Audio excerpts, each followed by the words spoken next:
Blended learning, blended learning, blended learning. We're all confused about what this means. Is it a blender we put our courses into and all the contents and just shake them all up inside? Spin it around a few times? Is it as simple as that?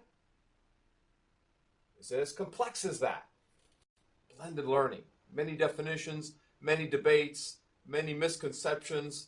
This program will walk you through models, advantages, disadvantages, and advice related to blended learning. Other programs will get into implementation issues and the future and where this is all going. So let's take a look at what we have here today. Blended learning general program on defining blended learning. Is it using the word mixed or hybrid? Is that the same thing? Well, Webster's dictionary defines hybrid as the interbreeding of two or more species of animals to create a mongrel. We'll stay with blended here today, okay? Now, historically, distance learning was separate from face-to-face. Today, they overlap, and this overlapping notion is bringing us to the term blended learning. So historically, this word really didn't come about until the web enabled us, in effect, to combine face-to-face and online learning together. Now that we can do that, now that that's possible, we have this word blended or blended learning, okay? Some people say that less than 30% of a course on the internet is web supplemented or web facilitated, and that more than 80% is considered fully online. I'll just make this blanket statement that if you put any piece of a course, even just 1%, I'd call that a blended course in some way, shape, or form. But the Sloan Foundation has given us guidelines, as well as other foundations and government agencies related to blended learning. My colleague Charles Graham says, in the past, traditional instruction gave us that high humanness, that sense of someone else being there, real-time interaction. But computer-mediated let us reflect on things. And combining the two together brings power because you can reflect, think, debate, and share asynchronously, as well as do things with an instructor and other students synchronously. So now we overlap a bit, we call it blended. In the future, it's going to overlap so much, we'll just call it learning again. Now there are models of blended. There's a bookend model. So the bookend model, basically we've got an online experience to start, an online experience in effect to end your course. So you've got bookends out there, and in between you might have a face-to-face portion. You have an anchor approach where you start with what people are familiar with, you anchor it in a face-to-face experience. Then you move over to the web after people feel comfortable with it, okay? So there are different models or different ways to think about blended learning. A field approach just basically combines the best of different things together and mixes and matches, kind of like with your little blender model again, okay? You can blend at the activity level, meaning that if you don't finish a class activity in time, you might push it over to the web to finish a debate that you didn't quite get done during a face-to-face class. You might blend at the course level by deciding to involve students from remote regions to your class or have instructors come from different places around the world. There might also be blended learning at a programmatic or institutional level, where within an online MBA program or a master's in public health, you might have a residency component. And so those are decisions made by administrators as opposed to by the instructor. You can also blend by alternating face-to-face and online classes or by supplementing, which is what most of you are going to do, is supplement your class. You might have, like with the bookend model here, online experiences to start and end. You might have students located in remote regions, like in this model of a course level blend, where the instructor decided to add students beyond his classroom setting at Brigham Young into other places from Arizona and Idaho and other places. The University of Phoenix uses an institutional model of blended learning where the students might be local, close by, and the first and last weeks of the class they come to a face-to-face setting, whereas in their distance model, they only come a half a week to start and a half a week to end, and they have 4 weeks online.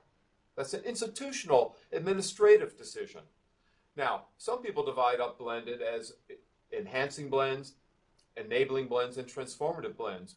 Basically, fully online universities, or those that only exist due to the internet, are enabled to blend with web technologies. Enhancing blends are what you and I probably do the most, and that's create additions, refinements, modifications, and enhancements to our classes by adding online resources and activities.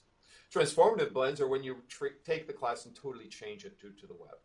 Now, there are advantages of blended learning with flexibility, reflection time, new resources, time to think, convenience.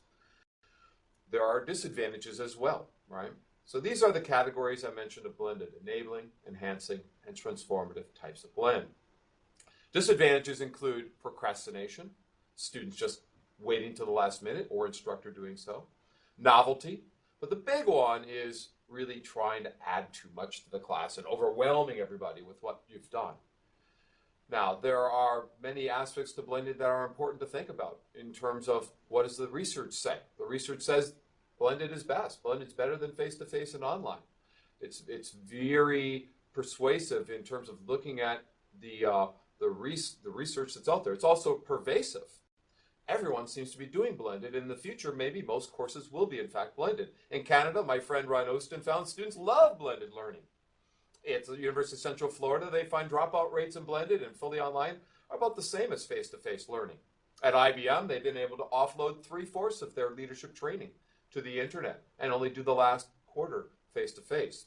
At Capella University in Minneapolis, they use online to the maximum degree possible and only meet face-to-face if they have to. So as I mentioned, the IBM model has a 4-tiered model. The first 3 parts rely on computer-based interaction or humans on the internet giving feedback. They only meet at the end of their training experience. That's how they blend. At National University, their teacher training program has gone to a blended approach where they meet during field experiences and all their courses in some programs are on the internet. At the University of Malaysia, they let students decide on the course contents. Do they want the CDs? Do they want a face-to-face instruction? Do they want to take the tests? They mix and match components, the online resources and the face-to-face experiences, how they need them. They're adults and they decide.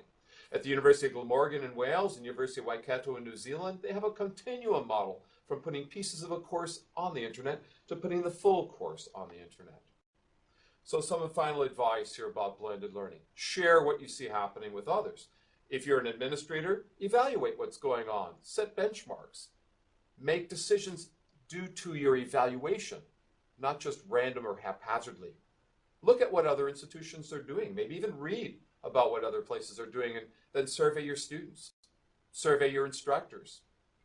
Talk to other people who might be teaching a similar course to what you might be designing and see what their experiences have been in terms of blended learning. And then reflect on things. Create a strategic plan of some kind. Think about when you're blending, when you're adding online components, the percent of time you might add, the degree to which you might add online experiences or activities or components, the type of activities, and then plan for them. Once you implement, then have a focus group about what works. Survey your students. Survey people using blended. And keep documenting what's going on. Document, share. If you've done innovative things, share them at conferences. Share them with other people. People want to find out what's been happening. Write them down. Communicate what's going on. If you've created something unique, create some way to distribute what's been going on within your setting so that others can also take advantage, because this is a crazy area of blended learning, no doubt. We can mix and match things up in our blenders, right? Of course we can. But we can also make logical sense of what's possible out there, right? And you should be trying to do so in your classes.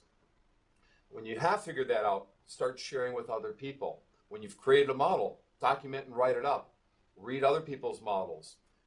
Good luck to all of you with blended learning in your futures. I hope you enjoy, because this is what's going to make your teaching at the high end of satisfaction for you and your students. Good luck.